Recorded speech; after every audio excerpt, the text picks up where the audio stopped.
Dalilnya mana lagi nih? Percaya lo aja tak, nggak usah aneh-aneh kan gitu. Orang awam takut gila, katanya bertasawuf jadi gila. Tuh berhasil antum kecuci otaknya. Ya, itu kan yang ngomong begitu fitnatud dajjal itu. Bahwa belajar tasawuf jadi gila. Itu fitnatud dajjal itu Pak. Karena dajjal tahu orang kalau bertasawuf itu mati nggak takut. Jihad langsung berani Pak orang kalau udah bertasawuf. Karena nama Allah sudah terpatri di kolbunya. Jika Allah memanggil jihad yang sahih lah ya, bukan jihad-jihadan, bukan jihad jahat, jihad yang asli, itu dia akan menjawab. Tapi kalau jihadnya pakai hawa nafsu, dia nggak akan pernah menjawab. Setiap ajaran hakikat, ajaran tasawuf yang bertentangan dengan fikih, maka itu batil. Setiap ajaran fikih bertentangan dengan ajaran hakikat, maka dia kosong. Jadi kalau mau cari orang kosong, cari orang yang anti tasawuf. Cari orang zindik, cari orang ngomong tasawuf tapi nggak mau bersyariat. Kalau mau cari wali Allah, cari orang yang berfikih zahirnya, berhakikat batinnya. Baik Bapak Ibu Saudara yang bukan Allah, saya baru ingat apa materinya tentang tasawuf ya. Apakah tasawuf itu warisan Nabi Muhammad atau warisan Hindu Buddha? Ya. Atau warisan agama-agama lain? Nah, nanti kita akan coba lihat ya.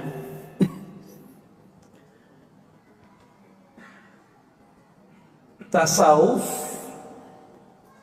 secara bahasa itu ulama berbeda pendapat asal katanya apa.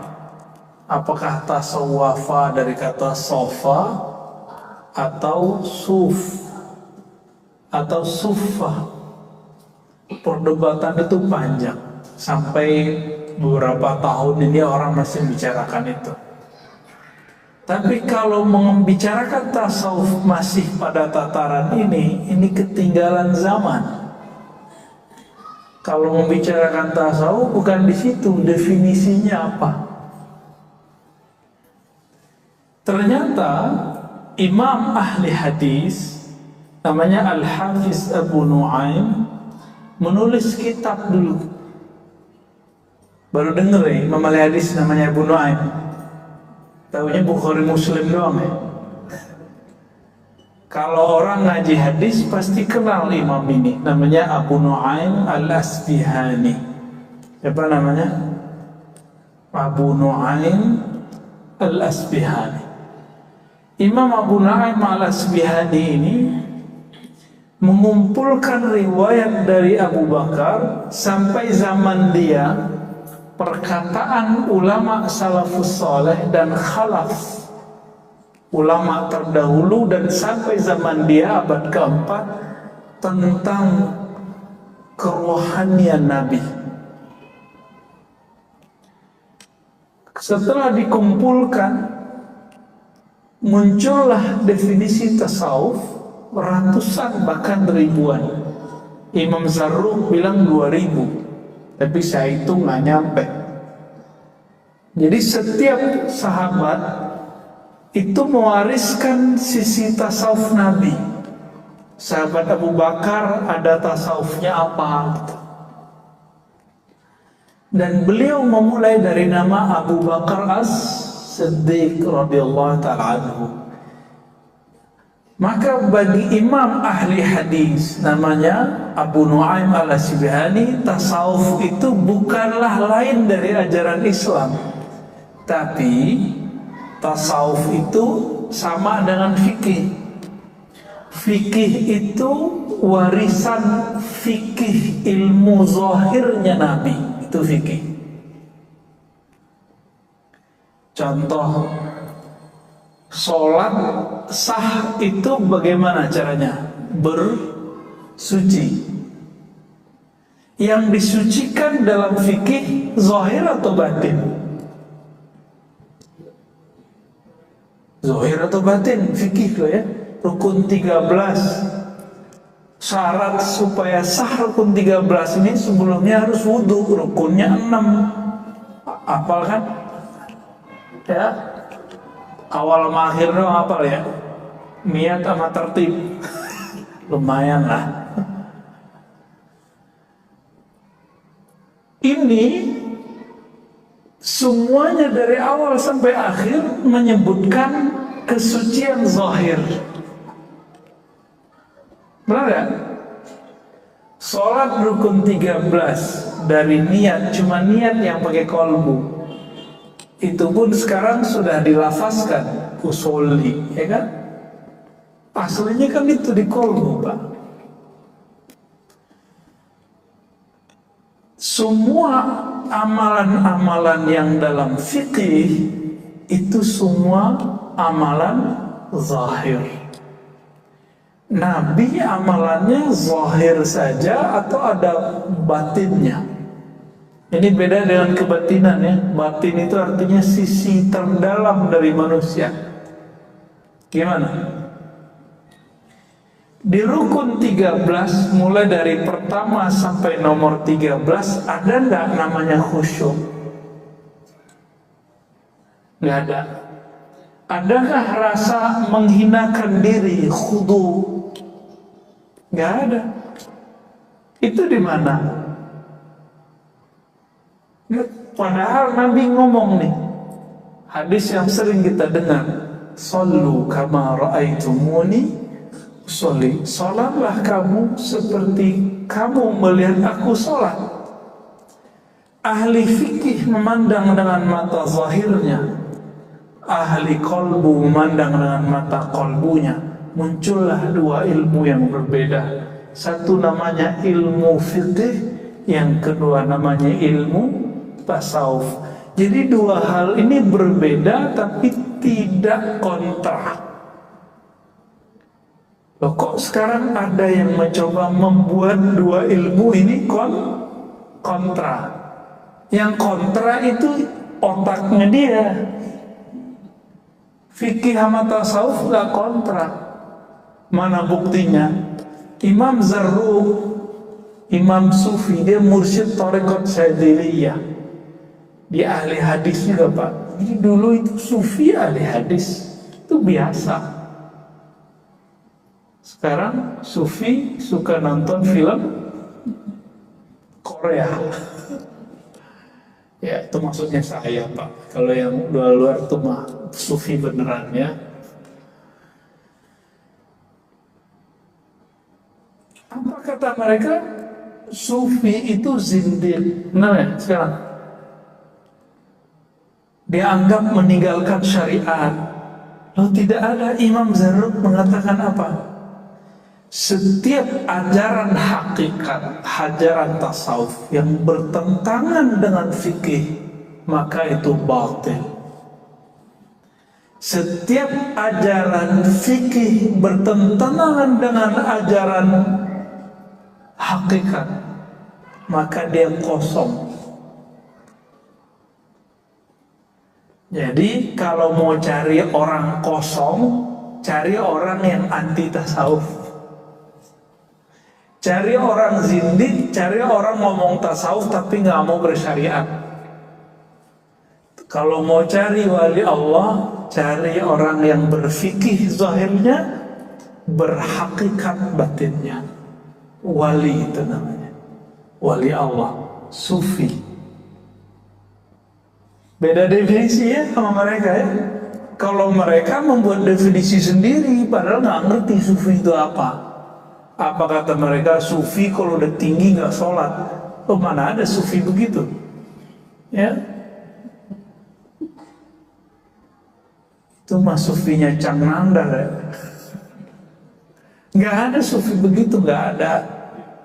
Ya. Sufi kalau udah alim, udah kasyaf, nanti kerjaannya baca isi hati murid, ya itu mah kasyaf. Nggak mesti, ada yang bisa begitu, ada yang enggak. Itu nggak ada urusan.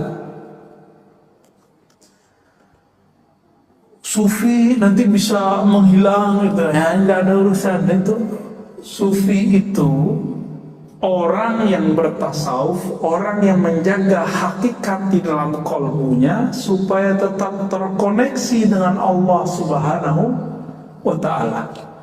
Tadi Bapak ini dari takbir sampai assalamualaikum badannya di sini. Ya, iya ya. Tapi sebagian pikirannya nggak di sini. Jujur aja Pak, jujur aja, ngangguk aja udah, saya tahu kok, karena saya juga begitu. Untungnya kita dikasih zikir sama guru, dikasih ma'rifatullah sama guru, diajarin cara mengenal Allah lagi sholat. Maka ketika pikiran pergi, diambil sama kolbu, kamu ingat Allah. Jadi setan itu, kata Nabi dalam hadis yang sahih, jika seseorang sholat, maka setan ngomong, uzkur kaza, uzkur kaza, ingatlah ini. Kamu tadi begini ya, kamu tadi begini, habis ini kamu keluar lewat pintu itu, nanti sendalmu di situ, disebutin semua Pak. Sampai ke rumahnya, jalan kemana itu disebutin semua. Hebatnya setan tuh. Terus kita asik kan, tahu-tahu udah amin, loh udah amin aja. Tuh yang senyum-senyum pengalaman semua tuh. Tahu-tahu udah ruku gitu ya. Khusyuk apa kusut? Nah tadi pertanyaan siang tadi kita nanya gitu sama orang-orang. Khusyuk apa? Kusut. Saya yakin itu kusut.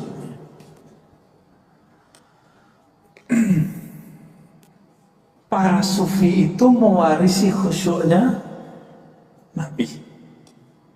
Ahli fikih mewarisi rapinya zahir sholatnya Nabi. Maka seharusnya ini satu paket, zahir dan batin, jangan dipisah-pisah. Jadi kira-kira ini saya belum nyebutin hadis macam-macam, baru hadis sholat aja. Tasawuf bagian dari Islam atau bukan? Ya, bagian dari Islam atau enggak? Warisan Hindu Buddha atau apa? Emang orang Hindu Buddha ada bertorekot? Ada nggak orang Hindu Buddha zikir la ilaha illallah kencang-kencang? La ilaha illallah. Wah, Buddha dari mana? Syiah. Emang udah pernah datang ke Iran? Orang Syiah itu zikirnya. Orang Syiah kalau zikir ya Ali, ya Husain sampai mukul-mukul badan. Kalau tarekat enggak. Dia berzikir la ilaha illallah, memukulkan kalimah itu ke dalam dirinya. Kalau orangnya suka ngerok Pak, itu zikirnya kencang. Sampai kemudian hilang suaranya, nggak jelas. Kayak suaranya Cang Nandang kalau lagi canda. Emang dia kalau lagi canda tuh suaranya begitu. Bener ya? Bener makanya. Baik. Bukan itu perwajahan tasawuf. Tasawuf itu lebih umum dari itu semua. Maka Imam Al-Junaid Al-Baghdadi mengatakan tasawuf itu banyak metodenya. Setiap nafas itu ada metodenya. Ujungnya satu, berakhlak. Akhlak itu ada kepada Allah, ada kepada makhluk. Maka siapa yang bertambah adab akhlaknya kepada Allah, adab akhlaknya kepada makhluk, itulah sufi yang sebenarnya. Ya mohon maaf kalau ada guru-guru di sini kan ngajar cuma budi pekerti, itu baru ke makhluk. Kalau ke Allah itu mesti bertasawuf, mesti bertasawuf. Ya, jadi tasawuf itu bukan hanya sekedar suluk-suluk. Suluk itu hanya salah satu metode dari tasawuf. Oke, tasbih itu hanya salah satu metode dari tasawuf. Tasawuf lebih umum dari itu. Masih ingat hadis Jibril? Nabi ditanya Islam, iman, ihsan. Fikih itu warisan dari al-Islam. Coba lihat, rukun Islam 5. Semuanya amal zahir bukan? Syahadat, sholat zahir, puasa zahir, zakat di luar zahir kita malah. Ya. Haji zahir nggak? Bapak haji pakai perasaan atau pakai badan? Saya mau ke Mekah nih, cing, bisa gitu nggak? Nggak bisa Pak, mesti pakai badan. Saya mau zakat pakai hati, bisa nggak? Ustadz, saya cukup puasa lidah, puasa lisan, bisa nggak? Nggak bisa, mesti puasanya lahir batin. Karena ingin lahir, turunlah namanya hukumnya, hukum fikih. Maka kalau belajar hukum yang ada di rukun Islam nggak lewat fikih, nggak sah fikihnya. Nanti bisa aneh. Muncullah di Jawa Timur dulu orang kalau sholat, dia sholat selalu pakai sendal. Karena dia baca hadis, Sallu ala ni'alikum. Sholatlah kamu pakai sandal, pakai tarompah, ya. Benar namanya gitu. Itu mereka pakai sendal Pak. Jadi aneh gak? Kenapa gak belajar fikih lewat, belajar hukum Islam lewat fikih? Sama, ada orang ingin mengenal Allah, merasakan khusyuk, tapi gak lewat tasawuf.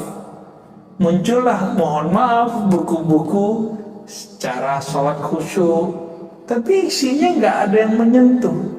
Isinya cuma sampai perenungan, merenungi makna, memahami teks, sampai di situ doang. Nggak ada yang betul-betul khusyuk yang Nabi maksud, itu nggak nyampe. Tanya semua ustadz hari ini, hampir semua mengatakan khusyuk itu memahami bacaan. Mampus Bapak yang nggak bisa bahasa Arab. Ya, menakutkan khusyuk kalau begitu Pak. Pada berhenti sekolah, bukan berhenti sekolah, berhenti sholat. Pak, Bapak udah berapa tahun Pak sholat Pak? Dari kecil Pak ya? Udah 60 tahun. Dari dulu belajar bahasa Arab nggak? Enggak. Terus kalau ada ustadz bilang khusyuk itu harus mengerti yang dibaca, Bapak stres nggak mikirin itu? Ya, nggak mungkin itu. Orang Arab Badui itu betul mereka bisa bahasa Arab, tapi bukan berarti mereka bisa ngerti Quran Pak. Mereka sholat aja. Maka Arab Badui itu lagi sholat ada yang meludah, ada yang mainin tangan, ada yang ada cincin diputer-puter kayak anak kecil. Kalau lagi duduk dia mainin pasir. Nabi ngurusin sahabat yang begitu-gitu Pak. Jangan dikira sahabat Nabi itu semuanya seperti Abu Bakar, Umar, Utsman. Ada yang Badui. Ada datang ke masjid cuma kentut doang, pipis doang tuh ada. Itu Arab Badui. Nabi ngurusin orang begitu dan gak pernah emosi, gak pernah bilang, ente zindik, masa masjid dipipisin? Gak ada. Sekarang cuma beda Sayyidina sama gak Sayyidina, kunut sama kunut, gak kunut. Ustadznya pakai doa jamaah, gak doa jamaah, itu rame di masjid. Mana akhlak nabinya? Ya, maka ada ilmu yang ketiga. Ilmu kedua iman, ilmu ketiga namanya ihsan. Ihsan itu yang melahirkan namanya tasawuf. Di fikih ada metode ringkas belajar fikih. Bapak kalau saya suruh pelajari cara sholat, buka Al-Quran, bisa ketemu nggak rukun 13? Nggak. Di situ ada bacaan usoli, ada nggak di Quran? Makanya mereka biar nyuci otak orang awam begini, kamu baca nih Quran, hadis, nggak ada usoli gitu, untuk batalin usoli. Emang nggak ada ya, dia aja nggak ada di Quran kok yang ngomong itu. Dibuka di Quran itu cuma perintah aqimus shalah, aqimis shalah, dirikanlah olehmu sekalian sholat. Cuma begitu. Cara sholat di mana? Di hadis. Oke. Sekarang buka Sahih Bukhari, Sahih Muslim. Ketemu gak cara sholat rukun 13? Hadisnya nyampur-nyampur, Pak. Imam Bukhari nulis mawaqitus sholat, waktu-waktu sholat, satu bab besar.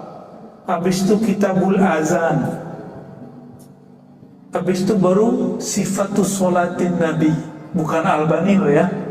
Sifat sholat Nabi ala Imam Bukhari itu ada. Itu. Sebelumnya, setelahnya ada tambahan, ada wudhu, panjang di situ. Dan gak ketemu tuh rukun yang 6, hadisnya banyak. Oleh ahli fikih, bahan-bahan hadis-hadis ini diringkas karena mereka sayang kepada umat, supaya umat yang sibuk bekerja di siang hari, sibuk mencari penghidupan di siang hari, agar mereka kalau belajar agama mudah. Karena Nabi bersabda, yassiru wa la tu'assiru, hendaklah engkau kemas agama ini dengan mudah, jangan dipersulit. Sekarang mereka mempersulit lagi. Padahal Nabi suruh mudahkan. Apa kata mereka? Gak boleh ikut imam, langsung aja ke Quran dan Sunnah. Kan mampus ntar murid-muridnya. Dicari di situ bab niat, di mana ada bab niat, Pak? Bapak lihat di Quran nggak ada bab niat di sini. Nggak ada, Pak. Surat Al-Maidah ayat 6 tentang wudhu, nggak ada bab niat di situ. Tapi kalau ahli fikih baca, ketemu dia. Di bagian mana tersiratnya kata niat? Dibaca hadis tentang niat umum, innamal a'malu bin niat. Tapi kenapa hadis ini dijadikan bahan nomor pertama setiap amalan? Rukun sholat, rukun puasa, rukun haji, pertama pasti niat, ya kan? Padahal tidak ada tuh di ayat puasa kutiba alaikumusiyam, mana niatnya di situ. Ketemu di hadis, Nabi nggak bilang niat. Nabi mengatakan malam yubayyit lailan fala siyamalah. Siapa yang tidak tabyid, tabyid itu artinya secara harfiah bayyata yubayyitu, menetapkan, menginapkan, macam-macam nih artinya. Ya. Ulama kita mengartikan meniatkan. Maka muncullah bab situ wajib niat puasa. Dari hadis itu maka ulama kita menganjurkan para imam setiap malam mengingatkan umat, watawasau bis bil haqqi watawasau bis sabri. Tapi sama kawan kita dibid'ahkan lagi, ya kan repot begitu. Padahal ini memudahkan umat, seperti dulu Umar memudahkan umat, Imam Syafi'i memudahkan umat, dan itu berkembang terus sampai akhir zaman. Jadi kira-kira kalau kita kembali lagi langsung ke Quran dan Sunnah, itu cara sholatnya nanti jadi amburadul nggak tuh? Pasti amburadul, Pak. Nah, cara belajar fikih itu lewat mazhab. Lalu cara belajar tasawuf pakai apa? Ada namanya metode juga, disebut thariqah. Nah, thariqah ini ada yang formal, ada yang tidak formal. Yang formal tuh seperti thariqah Naqsyabandiyah, tarekat Syaziliyah, tarekat Qadiriyah itu formal. Formal itu gini, kayak sekolah, ada pimpinannya namanya mursyid, ada asisten gurunya namanya khalifah, muqaddam, wakil talqin, ada muridnya namanya salik, ada tempat sekolahnya namanya surau atau tempat khalwat, zawiyah, ribat. Apalagi ada kurikulumnya, maka zikirnya dimulai dari A sampai ke apa gitu. Kayak sekolah. Saya mau tanya nih yang sekolah di pesantren, Nabi dulu ngajarin sahabat pakai kitab nggak? Selain Al-Quran, dimulai dari kitab Toharoh nggak? Bab bersuci gitu nggak? Nggak ada. Bid'ah nggak tuh? Kalau ahli fikih boleh buat begitu, kenapa ahli tarekat nggak boleh buat kurikulum zikir? Kok nggak boleh? Nah, maka kalau ahli fikih nggak ngerti ilmu tarekat, nanya dulu, gitu, ya. Maka bapak saudara ikhwan akhwat fillah, apakah tasawuf itu ajaran dari Nabi? Sudah terjawab, itu ajaran dari Nabi. Namun nanti metodenya disusun oleh para ulama sebagaimana ilmu fikih disusun oleh para ulama. Langsung saja ke Quran dan Sunnah. Kita tanya, Quran ini yang nyusun siapa? Ulama sahabat, siapa namanya? Utsman. Ini mushafnya Utsman itu beda loh dengan Ibnu Mas'ud. Beda tipis. Beda lagi dengan mushaf Ibnu Abbas. Ibnu Abbas surat Al-Bara'ah, surat Taubah ayat dia ada bismillahnya. Tapi suratnya sama. Suratnya, susunannya beda-beda, Pak. Ada mushaf Ali, itu dimulai dari ayat pertama turun, terakhir adalah ayat terakhir turun. Tapi gak ada sekarang. Semuanya mereka serahkan kepada Sayyidina Utsman. Mereka udah sepakat, nih biar mudah untuk zaman sekarang. Jadi kalau kembali ke Al-Quran, itu sama dengan kembali ke ulama sahabat. Quran zaman Utsman udah pernah lihat belum? Belum. Saya pernah lihat, Pak. Quran mushaf namanya Masahif Utsmani. Bukan mushaf, masahif. Masahif artinya mushaf. Ternyata beliau dulu menyalin 6 mushaf dan itu udah paling keren di zamannya. Yang agama-agama lain juga belum pernah. Dikirim satu untuk beliau, berarti 5 keluar, satu untuk beliau. Salah satunya itu oleh Timur Leng, orang Uzbekistan. Disalin, kalau sekarang fotokopi, kalau dulu kan nggak ada mesin fotokopi. Dikumpulkan ahli kaligrafi, khattat istilahnya, disalin semua. Saya baru lihat, oh begini model salinannya. Sedikit beda-beda dikit dengan yang aslinya. Hampir sama, gak ada titiknya, Pak. Gak ada barisnya. Terus yang ngasih baris siapa?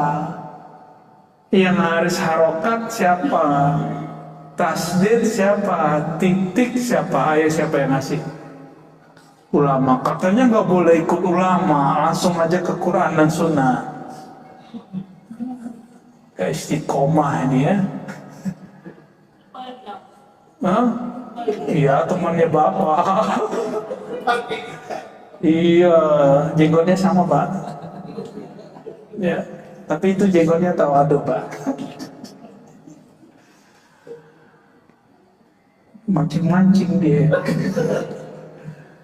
Gak boleh cang mandar.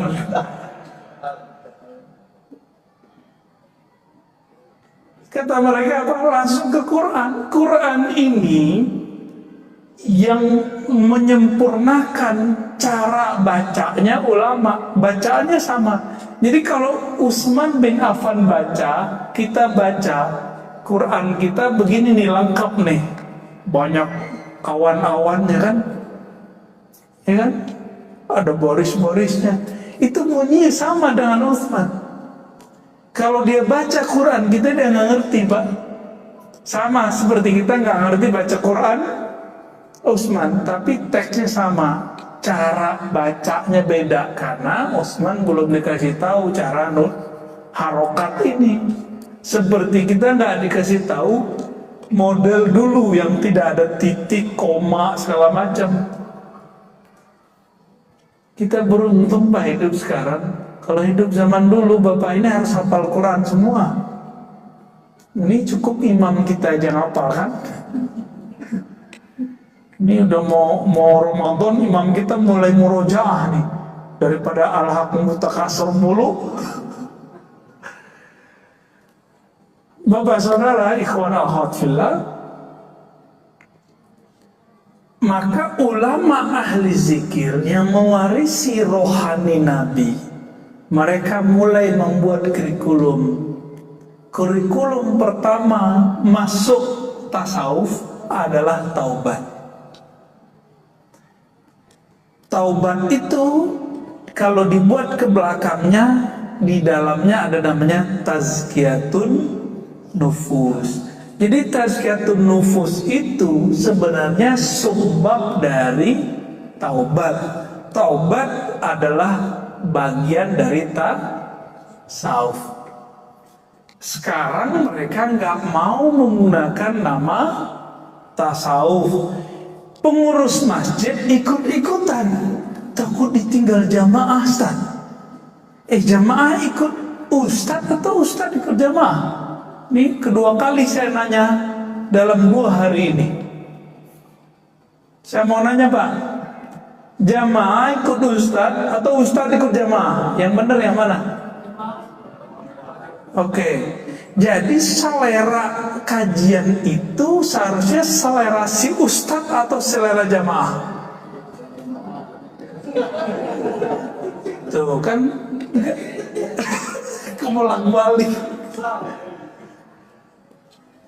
Yang kejadian hari ini selera jamaah yang dikemukakan. Ya jamaah taunya itu aja. Ya, ditawarin kita mau 11 atau 20, ya jemaah milih 11 tarawih, ya. Kalau ulama tahunya cuma 20. Kalau ulama kalah sama jamaah, milihnya berapa?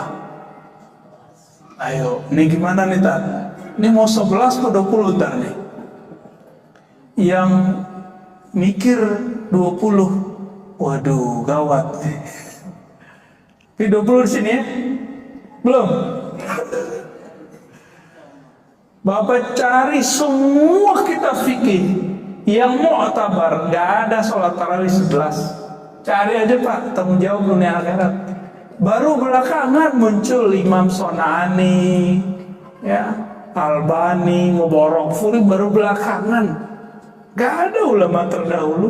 Katanya mazhab Syafi'i, kunut sih udah bagus.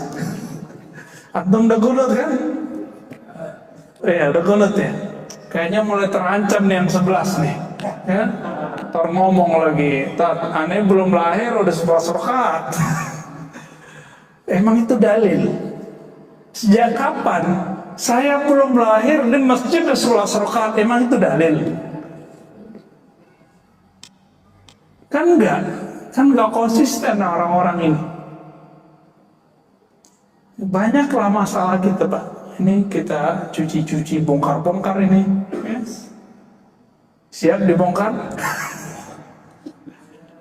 Hah? Bongkar. Mari kita bongkar. Bapak saudara makar Allah, ulama ahli rohani ini karena dia mengerti dalil, dia mengerti metode, dimulailah bab tadi apa? Bab taubah. Itu beda loh Pak. Ahli fikih baca astagfirullah beda dengan ahli kolbu, ahli tasawuf baca astagfirullah. Beda.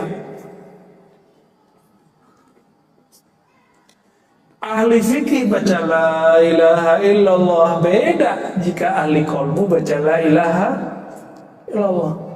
Dalilnya mana lagi nih? Baca la ilaha aja tak, nggak usah aneh kan gitu. Orang awam takut gila, katanya bertasawuf jadi gila. Tuh berhasil antum kecuci otaknya. Ya, itu kan yang ngomong begitu fitnatud dajjal itu. Mau belajar tasawuf jadi gila. Itu fitnatud dajjal itu Pak. Karena dajjal tahu orang kalau bertasawuf itu mati nggak takut. Jihad langsung berani Pak orang kalau udah bertasawuf.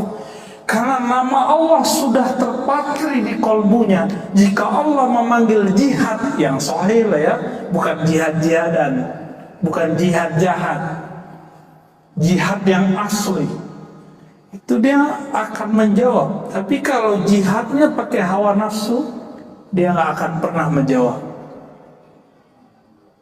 Maka dulu sahabat-sahabat nanya, wahai Rasulullah, ini kami ada yang jihad membela si fulan, membela kelompok, membela partai, membela suku, membela marwah.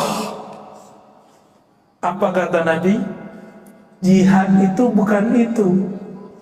Jihad itu kamu berjuang li'ilahi kalimatillahi hiyal ulya. Hadis Sahih Muslim, untuk mengangkat nama Allah yang tinggi. Di dirinya nama Allah belum tinggi, bagaimana dia mau berjihad di luar? Nanti sama nasi bungkusnya kalah canang dari. Jadi jihad-jihadnya orang hari ini lapar aja mati jihadnya. Semangat jihadnya cuma karena amplop 50.000, 10.000 mampus dia. Tersinggung dikit di masjid mundur. Logo nggak muncul tengkar. Jihad apaan antum? Ya, jihad apaan itu? Itu namanya memperjuangkan kepentingan kelompok, bukan meninggikan kalimah Allah. Kalau sudah ada kalimah Allah, yang lain kecil nggak? Waladzikrullahi akbar. Sungguh menyebut nama Allah itulah yang paling besar, yang lain hilang. Maka di masjid ini gak boleh ada bendera selain bendera Allah dan Rasulullah. Gak ada bendera-bendera apa-apa. Tapi kalau ada orang punya bendera sholat di sini boleh nggak? Buat acara di sini boleh, jika masih sesuai dengan akidah yang ahli sunnah, yang moderat.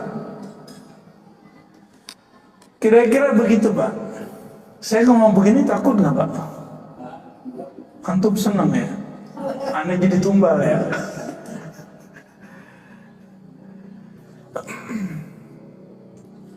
Ahli-ahli tasawuf ini karena di kolbunya dibimbing orang bertaubat.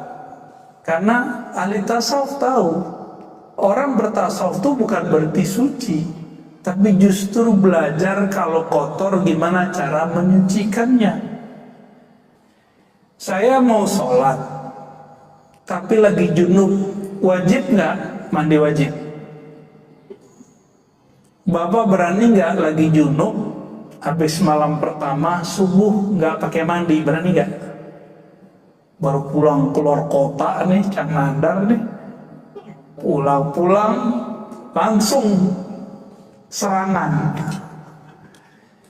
Subuh berani nggak sholat tanpa mandi wajib? Nggak berani. Kenapa? Tubuh terasa kotor. Ini masjid zahir, tubuh zahir tidak berani masuk. Di kolbu kita ada tempat mengingat Allah, namanya kolbu fuad, sir. Itu wilayah di dalam kolbu. Maka Allah mengatakan, sesungguhnya dia ya'lamu sirra wa akhfa. Surat Toha. Sesungguhnya dia mengetahui sir, rahasia, dan akhfa, dan apa yang tersembunyi dalam rahasia-rahasia itu. Kalau kita masih pakai junub rohani, apa junub rohani? Lalai mengingat Allah, belum dimandikan dengan tobat, nggak bisa Pak masuk ke situ. Itulah sebabnya kenapa sholat antum tadi nggak khusyuk. Badan secara zahir sudah masuk ke masjid zahir, tapi nyawa kita belum nyambung dengan kolbu. Kenapa? Nyawa kita belum ditobatkan, nafs kita belum ditobatkan, belum bertobat dia. Jadi nggak bisa khusyuk. Jadi kalau ada orang nanya, saya nggak bisa khusyuk, udah tobat dulu zahir batin. Kalau udah bersih, baru dia bisa masuk. Dosa zahir, dosa batin. Yang paling parah dosa batin. Dosa batin itu ada yang bahaya untuk orang lain dan dirinya, ada yang bahaya cuma untuk dirinya. Untuk perkara junubnya batin namanya ghaflah, lalai, dan itu haram secara hukum hakikat. Dalam surat Al-A'raf ayat 205 di ujung ayat Allah melarang, wala takum minal ghafilin.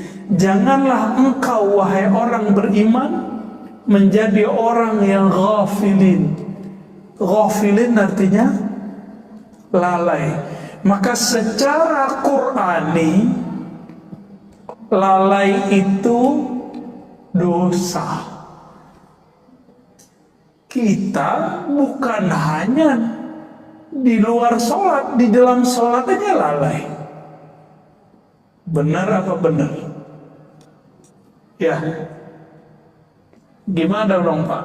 Maka sholat kita ini gak bisa menghantarkan kita ke surga. Apalagi katanya as-sholatu mi'rajul mu'minin, tinggi amat kajian ente. Ya, sholat itu mi'raj orang beriman. Lah junub rohaninya belum beres, mau mi'raj, kapan mi'rajnya? Melorot pada Pak. Ya, melorot iya, mi'raj iya. Ulama tasawuf meramu, jadilah namanya thariqat formal, Naqsyabandiyah. Tadi Pak Imam di Pekanbaru konfirmasi sama kita, Ustaz, semangat Pak Imam kita karena beliau ingin merubah. Ya, di kampung saya kalau ada orang thariqat suluk, orang Naqsyabandi suluk 40 hari, kalau udah nggak suluk dia nggak sholat di masjid. Ini thariqat apaan nih katanya? Loh, nggak ada urusannya sama thariqat, itu urusannya sama orangnya. Kenapa? Di tempat saya orang kalau sudah suluk rajin ke masjid. Masalahnya di mana? Orangnya nggak diajarin kalau habis suluk ada adab setelah suluk, yaitu sholat jamaah.